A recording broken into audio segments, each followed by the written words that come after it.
طيب، كالمعتاد فيديو جديد هنحاول ان احنا نتكلم فيه عن فكرة ازاي نسعر شغلنا، سواء اللي احنا شغالين في شركة او اللي احنا شغالين كفريلانسرز. طيب خلينا كده نقول توضيح سريع. بعض الشكاوي وصلتني من السيت اب، فانا حاولت جاهدا ان انا اغير الموضوع، خصوصا ان دي اوضة نومي مش مؤهلة ان هي تكون استوديو. لسه بنحاول، فدعواتكم.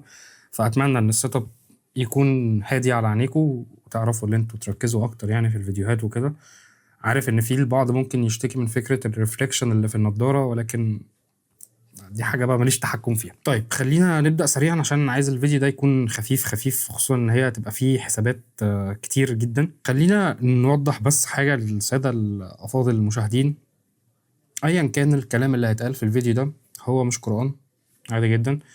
وارد ان هو يكون صح، وارد ان هو يكون غلط. احنا في الاول في الاخر احنا بنحاول ان احنا نجتهد في الموضوع على قد ما نقدر. والكلام ده هو جاي من خبرة سنين، فلعل عسى ممكن اكون غلط في شيء، ولكن لو غلطت في حاجة ادينا بنحاول ان احنا نصلح الدنيا. الطريقة اللي انا بحب ان انا استعملها في فكرة هو انا ازاي ممكن اسعر شغلي وانا نازل الشركة. لو انا دلوقتي جالي انترفيو ونزلت وجيت قلت لي مثلا يا عم كريم، هو انا ازاي ممكن اسعر شغلي، او ازاي انا ممكن اصلا اتفاوض على المرتب. فدي هتكون حاجة أساسية جدا للجونيورز، أنا ما بنساكمش، أنتوا دايما في دماغي يعني.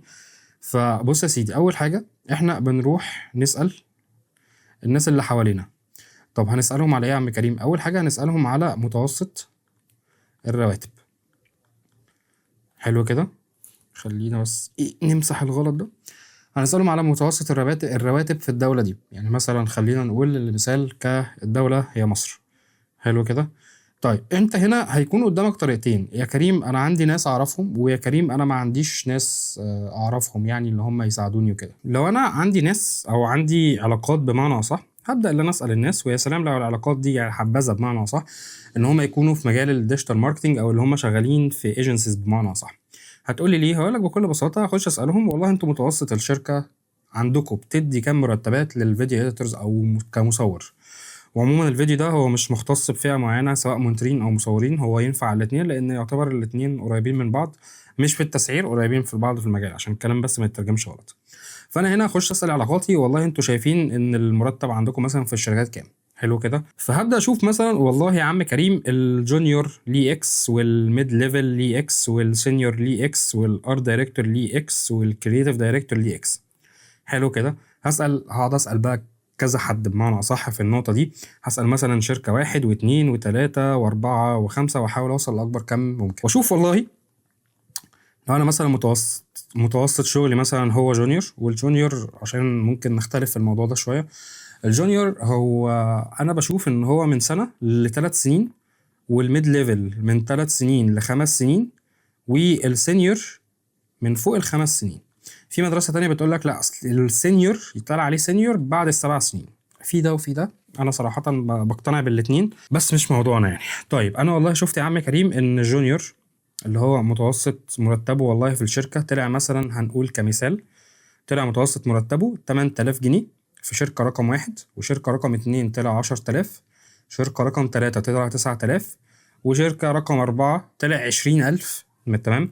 شركة رقم 5 طلع 6000. طيب انا احسب المتوسط ازاي يا عم كريم؟ دلوقتي انا عندي شركه 8 و9 و10 و20 و6.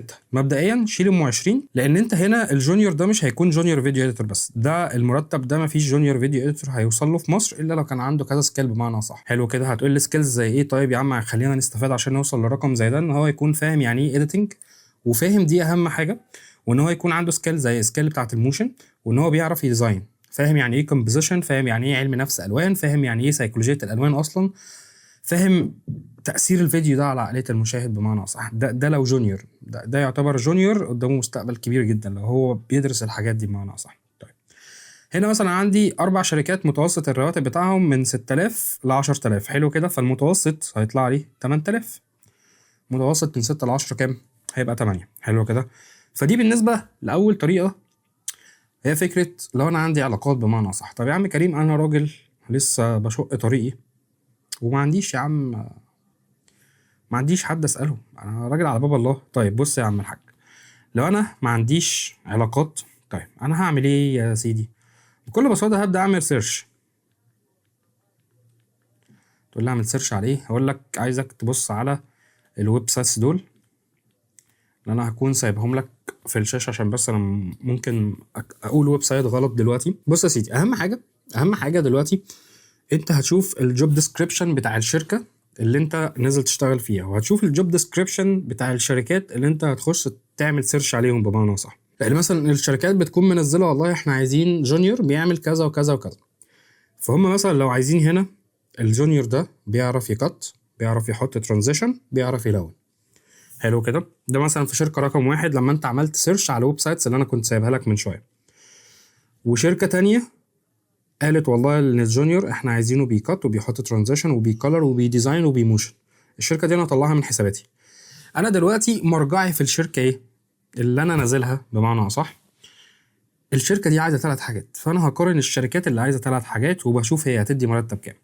طلع لي مثلا عدد الشركات دي 5 شركات بس في مصر، رغم ان ده رقم مش منطقي اصلا. هاخد ال5 شركات واعمل نفس الحسبه. حلو كده، والله لقيت مثلا ال3 شركات بيدوا 10000 وشركتين تانيين، واحده مثلا 12 والتانيه 15، فانا هنا الافريج بتاعي من 10 ل 15. هبدا اتفاوض على كام؟ انت حر، عايز تتفاوض على 10000 براحتك، عايز تتفاوض على 15000 براحتك. بس هتقول لي مثلا انا اشوف الفير كام. انا ممكن اقول لك مثلا والله لو السوق كده، لو الشركات دي عايزه مثلا حد ب 12000 روح اشتغل ب 12000 جنيه. ولو انت شايف ان هو لا الرقم مش فير، روح اتفاوض معاهم وقول لهم والله انا جونيور، انا عندي كذا كذا واقدر افيدكم بكذا كذا، وعايز ان احنا نشتغل مع بعض ونتفاوض. هتقعد بقى تولول وتقول اصل المرتب وحش، مش هتشتغل وهتتعب. انت قاعد في مصر مش قاعد في سويسرا، عشان نختم الموضوع ده. اهم حاجه بس عشان ما ننساهاش، انت لما تيجي تقارن شركه، قارن شركه على نفس مستوى الخبره. يعني مثلا ما اروحش اقارن شركه هي شغاله بقالها سنه بشركه شغاله بقالها 10 سنين. دي هتديك مرتب 6000 كمثال، ودي هتديك مرتب عادي جدا ان انت توصل ل 20000. لازم تبص على حجم الشركه قبل ما تروح اللي انت تختار مرتبك. هتعرفوا ازاي؟ عادي جدا، ممكن تخش تسالهم، او ممكن تخش بكل بساطه على البيج بتاعتهم وتشوف البيج دي اتعمل لها كرييشن من امتى. في 100 طريقه تعرف الشركه دي اتعملت امتى او شغاله بقالها كام سنه في السوق.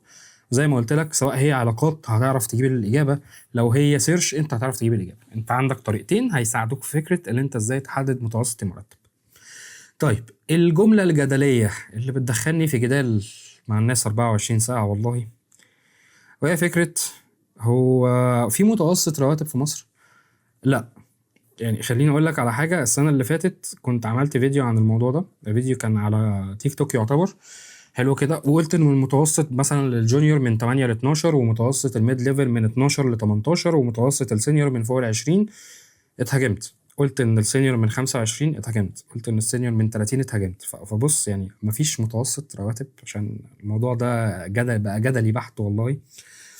مفيش متوسط رواتب، لان انت دلوقتي الاديتور ما بقاش شغال اديتور، الاديتور بقى شغال اديتور وموشن وديزاينر.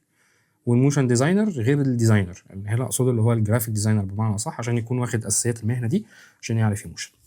فهل في متوسط؟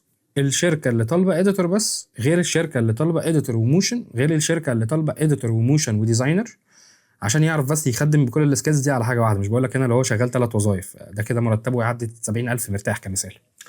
فهي الفكره كلها عشان نفض الجدال من القصه دي، وهي فكره ايه؟ مفيش حد هيقول لك رقم معين، بس احنا دايما لما بنيجي ننصح، يعني مثلا لما بيجي لي حد جونيور بيسالني هل المرتب ده فير ولا لا، ببدا اساله انت والله شايف الشركه دي مستواها عامل ازاي، فيها عماله قد ايه، يعني هل مثلا من 5 ل 10، من 50 ل 100، من 100 ل 1000. شركه مثلا لوكال دي مش شتيمه، لوكال دي اللي هي في مصر يعني. هل هي شركه انترناشونال؟ هل هي شركه اجنبيه مثلا في الامارات السعوديه؟ كل شركه بيكون ليها تسعير مختلف. فهل ده هينفع يتشرح في فيديو واحد؟ لا، يعني يعتبر احنا طولنا اصلا في حته بس متوسط الرواتب او ازاي احسب مرتبي بمعنى اصح. طيب احنا كده يعتبر خلصنا، وحاولنا نضيف بعض من الخبره اللي احنا شفناها في الطريق على فكره انا ممكن ازاي احسب مرتبي. انا الطريقه دي زمان ما كنتش عارفها، فاتمنى ان هي يعني تفيد حد في يوم من الايام. ولو فادتك ادعي لي، لو ما فادتكش ادعي لي برضه ان ربنا يهدينا جميعا. فبكل بساطه اتمنى ان الفيديو السيت اب الجديد اللي احنا بنحاول نحسنه يكون عجبكم يعني. ولو عجبك الفيديو ابعته لصاحبك اللي مش عارف يسعر شغله لغايه النهارده او تايه، سواء جونيور او ميد ليفل او سينيور، احنا كلنا بنتعلم. وبس كده.